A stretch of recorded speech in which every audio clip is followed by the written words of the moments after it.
આગામી 1 ફેબ્રુઆરીના રોજ કેન્દ્ર સરકાર પોતાનું બજેટ રજૂ કરશે અને બજેટ થકી કેન્દ્રની સરકાર પોતાનું વાર્ષિક વિઝન રજૂ કરશે।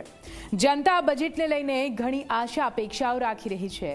મોંઘવારી અને રોજગારી જેવા મુદ્દાઓને લઈને સરકાર સામે મીટ માંડીને બેઠી છે જનતા। ત્યારે ગૃહિણી અને યુવાનોમાં બજેટને લઈને શું છે આશા અપેક્ષાઓ, જોઈએ આ રિપોર્ટમાં।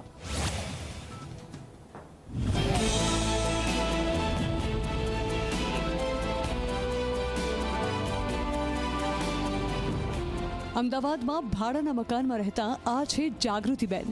જાગૃતિબેન છેલ્લા 27 વર્ષથી પોતાના પતિ અને દીકરી સાથે અમદાવાદમાં ભાડાના મકાનમાં રહે છે।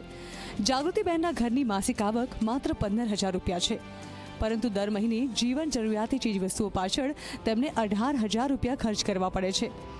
ઘરની રસોઈ સંભાળતા જાગૃતિબેનને બજેટને લઈને શું આશા છે, સૌથી પહેલા એ જાણીએ। અમને તો સરકારની એટલી અપેક્ષા છે કે અમારા જે નાના માણસો છે એનું ધ્યાન રાખી અને આ બજેટ બહાર પાડે। ધારો કે અમને છોકરાઓનું ભણતર છે, ગેસનો બાટલો છે, અને અમે ભાડાના મકાનમાં રહીએ છીએ તો મકાન પણ બી અમારું પોતાનું થાય, થોડી બચત થશે તો કરીશું ને, બચત જ નહીં થાય તો ક્યાંથી કરીશું।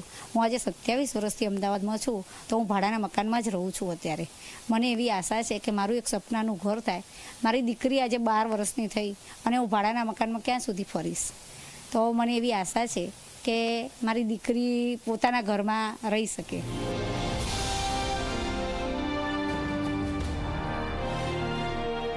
સામાન્ય પરિવારની ગૃહિણીઓમાં ઘર વપરાશની ચીજવસ્તુઓમાં વધતા ભાવ સૌથી મોટી સમસ્યા છે।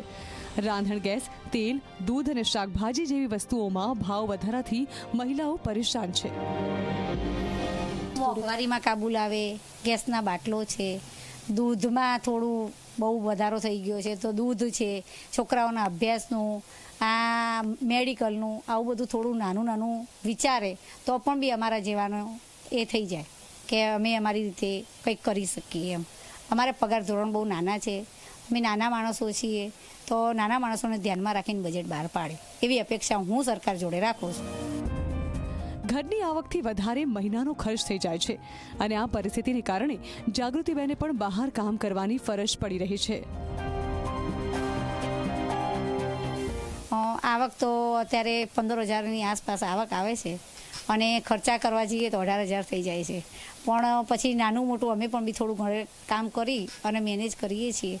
અમને એવું થાય કે સરકાર થોડું પગાર ધોરણમાં પણ બી એવું કરે કે નાના માણસનો પગાર વધે અને ગૃહિણીઓનું થોડી મોંઘવારી એ કરશે તો એમાં પણ બી એ થશે, તો અમારા નાના માણસ જે છે એ ઘર ચલાવવામાં એ થઈ શકશે। ન માત્ર સામાન્ય પરિવારની ગૃહિણીઓ પરંતુ યુવાનો પણ કેન્દ્ર સરકારના બજેટમાં ઘણી આશા રાખીને બેઠા છે। વડોદરાની નિઝામપુરામાં આવેલ કલ્પવૃક્ષ સોસાયટીમાં રહેતા અમર વાઘેલાએ ડિપ્લોમા ઇન આર્કિટેક્ચર અને બેચલર ઇન આર્કિટેક્ચર કર્યું છે અને હાલમાં પણ તેઓ ઉચ્ચ અભ્યાસ કરી રહ્યા છે।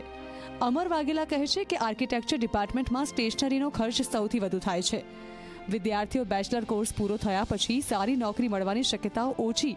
યુવાનોની અપેક્ષા છે કે સરકાર વધુમાં વધુ નોકરીઓનું સર્જન થાય તેવી બજેટમાં જોગવાઈઓ કરે। જ્યારે વિદ્યાર્થીઓ બેચલર થઈને 5 વર્ષ 8 વર્ષનો ડિપ્લોમા પછી કે બેચલર પછી 12 સાયન્સ પછી જ્યારે એમનો કોર્સ આર્કિટેક્ચરમાં પૂરો કરતા હોય અને જ્યારે એ કોર્સ પૂરો કરીને બહાર નીકળતા હોય ત્યારે એમના માટે એમ્પ્લોયમેન્ટ 0 હોય છે, કારણ કે આટલો બધો વિદ્યાર્થી જ્યારે કોઈ ફિલ્ડમાં રહીને જ્યારે ખર્ચો કરતો હોય અને જ્યારે બહાર નીકળે જ્યારે એને 5 થી 10,000ની જોબમાં એને નોકરી કરવી પડે તો એનાથી શરમજનક એનાથી કોઈ નીચે વાત ના હોઈ શકે।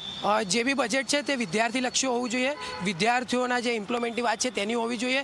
જે દિવસે દિવસે પ્રાઇવેટ સેક્ટર વધી રહ્યા છે તે બંધ કરીને ગવર્મેન્ટ તકો વિદ્યાર્થીઓને આપવી જોઈએ। વડોદરાના અન્ય યુવા વિદ્યાર્થીઓની અપેક્ષા જાણવાનો પણ ઝી 24 કલાકે પ્રયાસ કર્યો। સરકાર યુવાનો અને વિદ્યાર્થીઓના હિતમાં બજેટ બહાર પાડવામાં આવે તેવી આશા રાખી રહ્યા છે। લો કરવા માટે બહુ ખૂબ જ સમય આપવો પડે છે અને એક પ્રોફેશનલ કોર્સમાં હા આપણે લગભગ 10 વર્ષ સુધીનો ટાઈમ આપવો પડે છે. આ 10 વર્ષના ટાઈમ પછી બી બેરોજગારી જોવા મળે છે અને કેટલાક નીચલા દરે આપણે કામ કરવું પડે છે. એટલે નાણામંત્રીને આપણે એટલું જ કહી શકીએ કે આમાં જે બી ખાલી ભરતીઓ પડી હોય યા તો જગ્યાઓમાં વધારો કરવામાં આવે અને ભરતીમાં વધારો કરવામાં આવે છે. સારી જગ્યા નોકરી મળે, સારું પ્લેસમેન્ટ મળે, સારું પેકેજ મળે, જેથી પોતાનું જે જીવન છે એ ગુજરાન કરી શકે, સોસાયટી અને સમાજને મદદરૂપ થાય, જેથી આસપાસના લોકોનું પણ વિકાસ થશે, એના પોતાનું પણ વિકાસ થશે અને દેશનું પણ વિકાસ થશે. જ્યારે પણ નાણામંત્રી શ્રી જ્યારે બજેટ રજૂ કરે તો એ લોકો એક વસ્તુ ધ્યાનમાં રાખે કે જે પણ વિદ્યાર્થીઓ ફર્સ્ટ ક્લાસથી પાસ થાય છે એ લોકોને એક અલગથી પ્રાવધાન આપવામાં આવે. અને 1 ફેબ્રુઆરીના રોજ કેન્દ્ર સરકારનું બજેટ રજૂ થશે અને ત્યારબાદ 2જી તારીખના રોજ રાજ્ય સરકારનું બજેટ રજૂ થશે.